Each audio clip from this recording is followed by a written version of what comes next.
Pemirsa, sidang cerai lanjutan Inara Rusli dan Virgon Tambunan kembali digelar di Pengadilan Agama Jakarta Barat Rabu kemarin. Agenda sidang yakni mendengarkan keterangan dua orang saksi ahli dari pihak Virgon. Walaupun tidak dihadiri oleh kedua prinsipal dan saksi ahli dari pihak penggugat yakni Inara, namun proses sidang tetap berjalan baik dan lancar.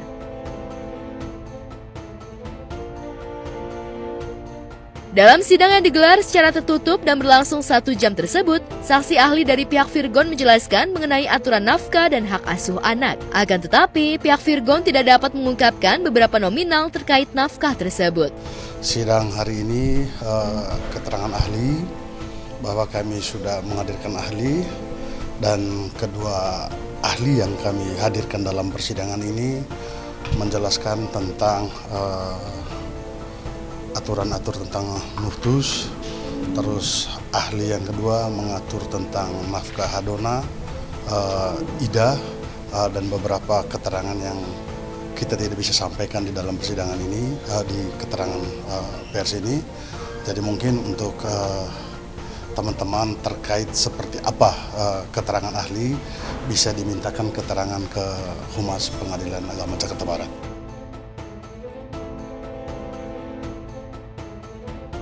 Adapun saksi ahli yang dihadirkan pihak Virgon merupakan orang yang berkompeten, yaitu doktor dari Universitas Islam ternama di Jakarta. Lantas apa tanggapan pihak Inara atas kesaksian yang diutarakan saksi ahli dari pihak tergugat yakni Virgon?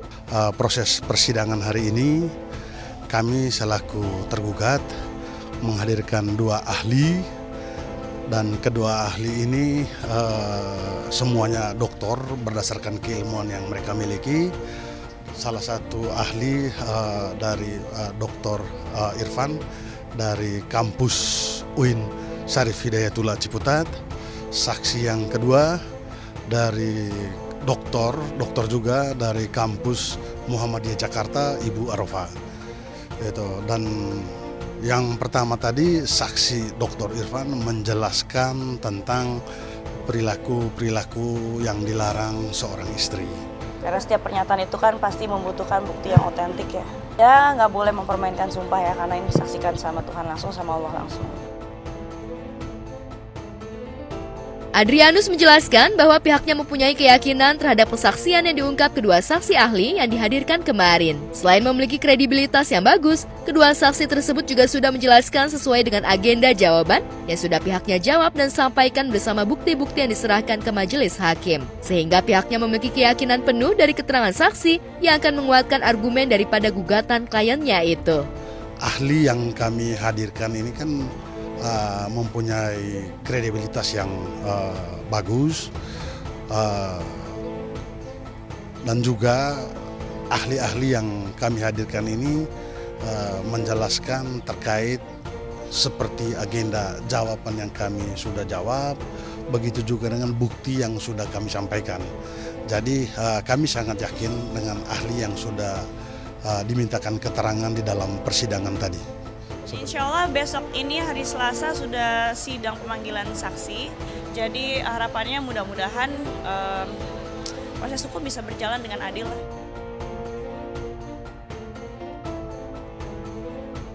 Untuk itu, pihak Virgon berharap agar majelis hakim dalam memutuskan gugatan cerai sesuai dengan apa yang diharapkan kliennya.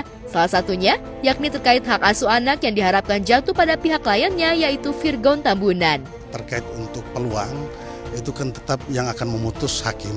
Tapi yang pasti kami menghadirkan ahli sesuai dengan kompetisinya dan sesuai dengan apa yang menjadi jawaban dan dupliknya kami serta bukti.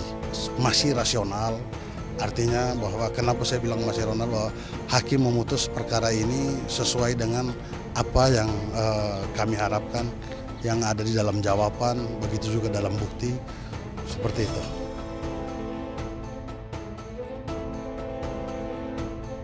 Sementara itu, keinginan Inara untuk bisa resmi bercerai dari Virgon sepertinya tidak bisa terwujud dalam waktu dekat ini. Hal itu mengingat sidang berikutnya, yakni beragendakan mendengar keterangan saksi ahli dari pihak Inara, baru bisa dilaksanakan dalam 3 minggu ke depan. Hal itu mengingat absennya pihak Inara di sidang kemarin itu. Ahli dari penggugat sampai pada saat keterangan pers ini tidak ada konfirmasi kenapa mereka tidak datang.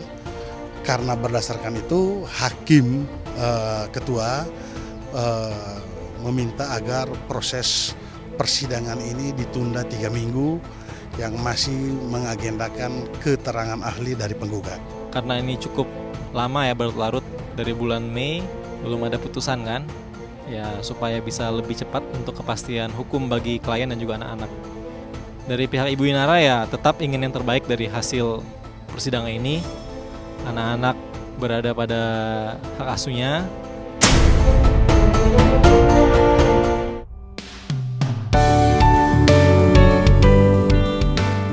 Di lain peristiwa, rencana pernikahan putri almarhum Ustadz Jeffrey Al-Bukhari dan Umi Pipik, Adiba Kanza dengan pesepak bola Egy Maulana nampaknya tinggal beberapa bulan lagi. Jelang pernikahan anak keduanya itu, Umi Pipik pun tampak disibukkan dalam berbagai persiapan pernikahan putrinya itu. Ia pun minta doa agar semua proses menuju pelaminan Adiba dilancarkan. Benarkah Adiba dan Egy sudah menjalani fitting baju pengantin di salah satu desainer ternama? Ya persiapannya udah, alhamdulillah. Tinggal ini aja sih, ya kalau persiapan ya sudahlah, itu sudah berapa persen lah pokoknya gitu, sudah alhamdulillah, tinggal ya doain aja biar lancar.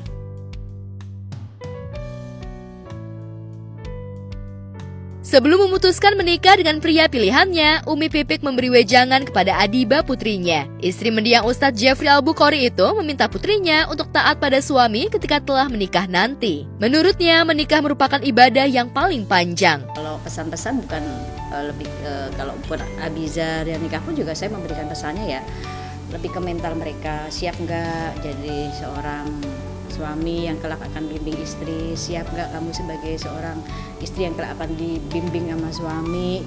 Misalkan suami minta kamu di rumah ya di rumah, itu yang harus dipersiapkan gitu kan, karena kan menikah itu ibadah yang sangat panjang ya. Jadi ya wejangan-wejangan yang kalau suami belum harus istri terlebih dulu yang bangun, jangan keduluan suami, yang hal-hal gitu, terus masak segala macam, dulu kasih tahu hal-hal seperti itu.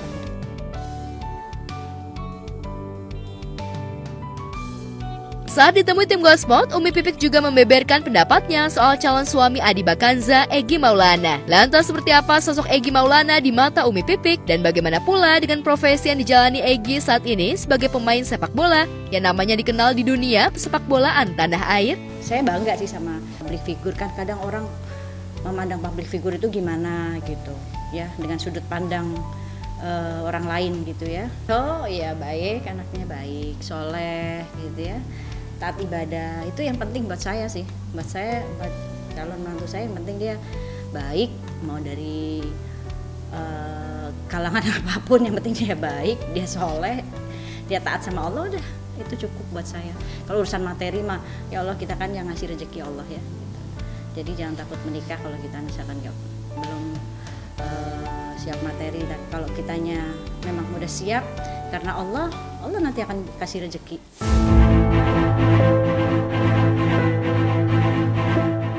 Disinggung soal rencana pernikahan Adiba Kanza, Umi Pipik pun berterus terang mengaku kalau dirinya belum memberitahu kabar tersebut pada siapapun, termasuk ke keluarga mendiang suaminya hingga menimbulkan kontroversi. Lantas benarkah Abizar yang kini berpakaian dan berpenampilan seperti mendiang ayahnya akan menjadi wali nikah di pernikahan Adiba dan Egy Maulana?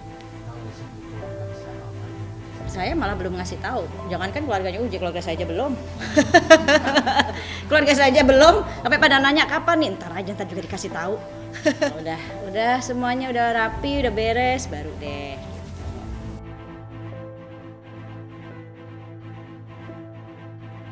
Jelang pernikahan Adiba dan Egy Maulana, Umi Pipik juga sempat berziarah ke makam almarhum Uje. Di depan makam mendiang suaminya itu, Umi Pipik mengungkapkan kerinduannya terhadap almarhum Jeffrey Al-Bukhari itu. Ia hanya bisa memendam kerinduan mendalam dengan mengirim doa kepada mendiang suaminya yang telah wafat beberapa tahun silam itu. Ya apa ya gitu deh. Maksudnya ya mengabarkan kita nih baik-baik saja gitu. Ya kan kalau orang-orang yang sudah meninggal itu kan putus ibadahnya ya. Mereka udah nggak bisa ibadah lagi, minta kesempatan sama Allah nggak bisa. Ya kitanya yang masih di dunia, anak, istri, yang bisa menyambungkan ibadahnya dengan amalan-amalan kita. Makanya majelis ini kan saya terusin.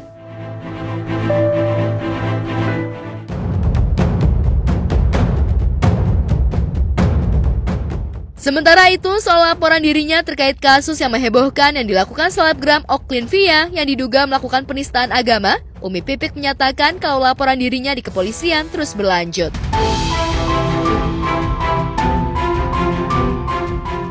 Menindaklanjuti laporannya tersebut, penyidik Bareskrim Polri telah memeriksa Umi Pipik 1 jam lebih untuk mendalami laporannya tersebut. Penyidik pun telah menjadwalkan Oklin Via untuk dilakukan pemeriksaan atas tindakannya yang membuat heboh umat Islam itu. Kemarin saya di BAP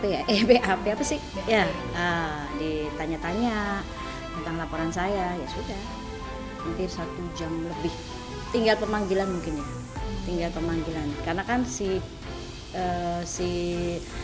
yang bersangkutan ini jadi ada banyak laporan dari Jakarta Pusat, ada masuk, ya kan bener ya, Jakarta Selatan juga ada, jadi mungkin satu-satu kali ya.